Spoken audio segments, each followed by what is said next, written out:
Bom dia, queridos alunos! Depois de um mês de férias merecidas, estou aqui novamente retomando nossas atividades remotas. Espero que todos estejam bem e dispostos a realizar os trabalhos que serão propostos por mim e pelos outros professores. Eu quero ver dedicação, tá bom? A aula dessa semana vai ser sobre o gênero textual poema. O que é um poema? É um arranjo de palavras que contém significado.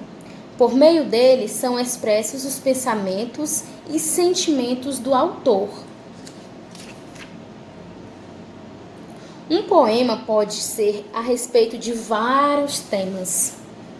Porém, os mais comuns são amor, valorização da natureza, tema épico, feito heróico e muitos outros. A pessoa que se dedica à criação do poema chama-se poeta no masculino ou poetisa no feminino.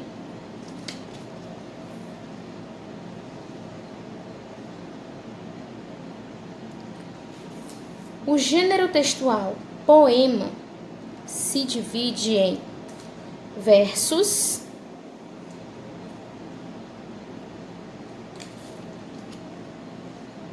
e estrofes. Versos são cada uma das linhas de um poema.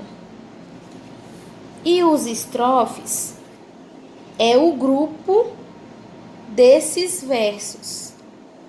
Verso é cada linha do poema e o agrupamento dessas linhas chamamos de estrofe.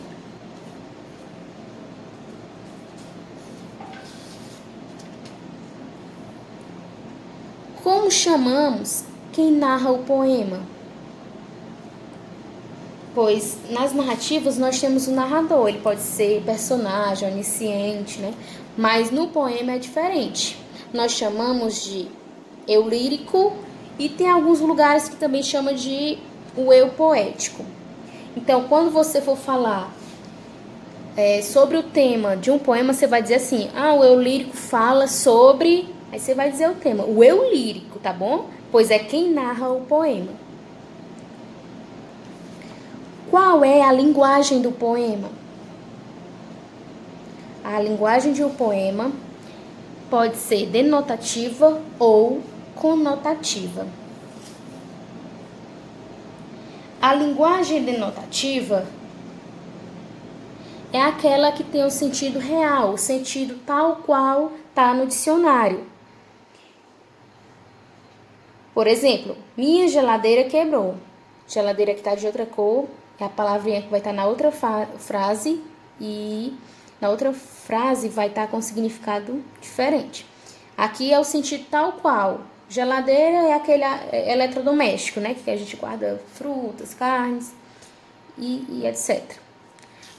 A linguagem conotativa é a linguagem figurada. Tem um outro sentido, né? A palavra tem um outro sentido. Exemplo, minha namorada é uma geladeira. Essa geladeira aqui já vai ser outro sentido. Pode ser que ela esteja gordinha, acima do peso, quadrada, entre aspas, né?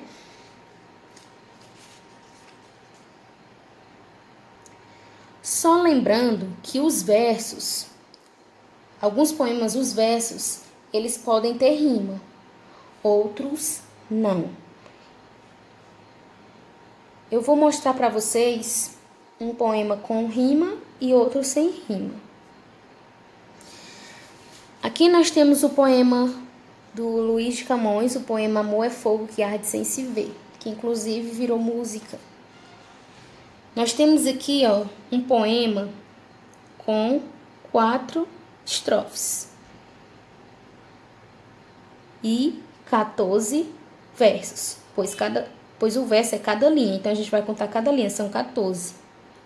E o agrupamento desses versos eu chamo de estrofe. Nós temos 4, né? E esse poema aqui nós chamamos de soneto, pois os 2 primeiros estrofes têm 4 versos e os 2 últimos 3 cada um. Esses com 4 versos a gente chama de quarteto e com 3 de tercetos. Esse poema aqui é um poema que fala sobre as contradições do amor, né? Esse aqui fala de amor. O eu lírico, ele expõe as contradições do amor. Como pode, né, esse sentimento harmonizar 2 corações sendo tão contraditório? Ele expressa aqui a impossibilidade de definir o amor. Ele faz 11 tentativas.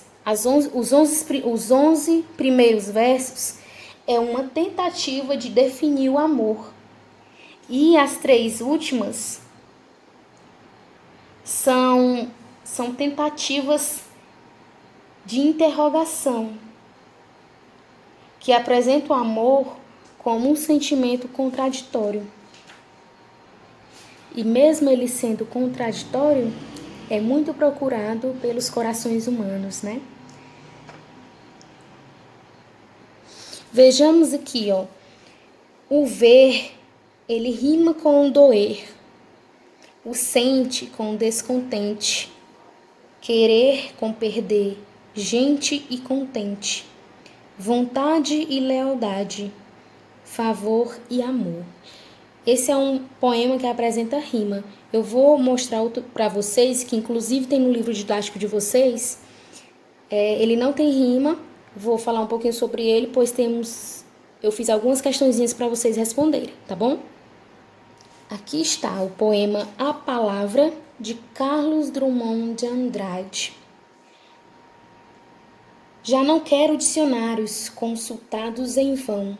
Quero só a palavra, que nunca estará neles, nem se pode inventar, que resumiria o mundo e o substituiria, mais o sol do que o sol, dentro da qual vivêssemos todos em comunhão, mudos, saboreando-a. Aqui podemos ver que o eu lírico, ele deseja uma palavra que não está no dicionário e nunca estará.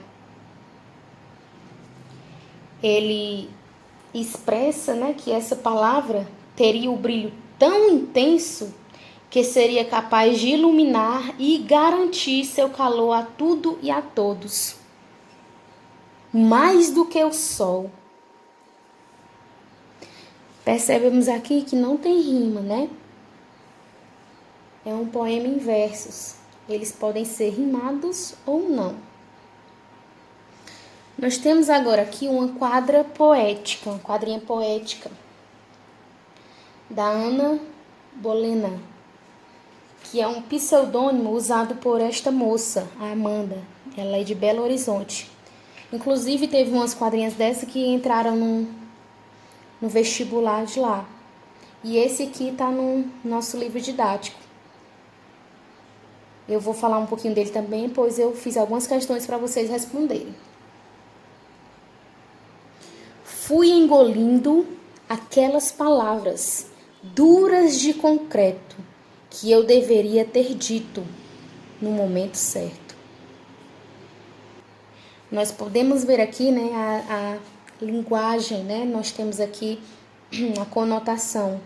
Essas palavras de concreto, o que quer dizer essas palavras de concreto? E ele fala também em engolir as palavras, né? Uma outra conotação.